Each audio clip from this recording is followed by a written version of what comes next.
மனம் என்பதை நாம் வெல்ல வேண்டும். மனதில் இருக்கக்கூடிய எண்ண ஓட்டங்களை நாம் நம்மளுடைய சுய விழிப்புணர்வோட கட்டுப்பாட்டில் எடுத்து வர வேண்டும். விழிப்புணர்வு அதிகமாக அதிகமாக எண்ண ஓட்டங்கள் குறையும். எண்ண ஓட்டங்கள் குறையாம இருப்பதற்கு காரணம் வெளி உலகம் சார்ந்து நாம் அதிகமான ஆசைகளை வைத்துக் கொள்வதும், வெளி உலகம் சார்ந்து இருக்க பொருள்களில் அதிகம் நாட்டம் இருப்பதும், பந்தம் ஏற்படுவதும். வெளி உலகம் சார்ந்த பொருள்களிலே நாட்டமும் பந்தமும் ஆசைகளும் இருக்கும் போது நம் மனதிலே எப்பொழுதும் எண்ண ஓட்டங்கள் மிகவும் அதிகமாக இருக்கும். மிகவும் அதிகமாக இருப்பதினாலேயே நம்மால் ஒரு திருப்தியான ஒரு அமைதியான ஒரு நிலைக்குள்ள இருக்க முடியாது. நல்லா புரிஞ்சுக்கணும். அப்ப இந்த நிலை சுக துக்கங்கிற ஒரு ரெண்டு கலந்து இருக்கும். அதுல துக்கம் அதிகமா இருக்கும், சுகம் கம்மியா இருக்கும். இந்த மாதிரி ஒரு நிலையில மாட்டிக்கிட்டு இருப்போம். சோ இதுல இருந்து வெளியே வரணும்னா என்ன பண்ணணும்னா, முதல் நம்ம வெளி உலகத்துல இருக்க பொருள்கள்ல தேவைக்கு வைத்துக்கணும். எல்லாத்தையும் நான் தியாகம் பண்ணுங்கன்னு சொல்ல, தேவையை தாண்டி நாம் உலகம் சார்ந்த ஆசைகளை எல்லாம் போய்கிட்டே இருக்கிறத விட்டுட்டு, நான் எதற்கு இந்த மனித சரீரம் எடுத்தேன், எதற்காக நான் வாழ்கிறேன், நான் வாழ்வதோட பர்பஸ் என்ன, என் வாழ்க்கைக்கு என்ன தேவை அப்படிங்கிறதெல்லாம் தெரிஞ்சு உள்ளுக்குள்ள திரும்பி பார்த்து உள்ளுலகம் சார்ந்து அந்தர்முகமாக நாம் பயணம் செய்ய வேண்டும். அப்பதான் இந்த மனதில் இருக்கக்கூடிய எண்ணங்கள் குறைய ஆரம்பிக்கும்.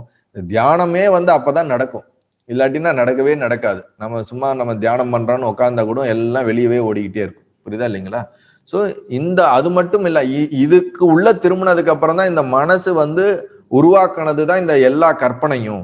இது எதுவுமே நிஜம் இல்ல. கயிறை பாம்பாக பார்ப்பது போல, காணல் நீர் இல்லாததை ஒன்றை இருப்பதாக நமக்கு தோற்றம் அளிப்பது போல இந்த மனம் உருவாக்கின ஒரு தோற்றம் தான் இது. எப்படி இந்த மாயாஜாலக்காரன் லவணனுக்கு ஒரு மாயாஜாலத்தின் மூலம் எப்படி காட்டினானோ, நமக்குள்ள நம்மால் உருவாக்கப்பட்ட, நான் பிரம்மமா இருக்கிறேன், ஆன்மாவா இருக்கிறேன், என்னால் உருவாக்கப்பட்ட இந்த பிரம்மம், என்னிலிருந்து வெளிப்பட்ட இந்த மனமானது என்னையே எப்படி ஒரு மயக்கத்தில் போட்டு, அந்த மயக்கத்துல நான் சுகதுக்கங்களை அனுபவித்துக் கொண்டிருக்கிறேன் என்ற இதை தெரிஞ்சுக்கணும்னா நம்மளுடைய மெய்யறிவு வளரணும்.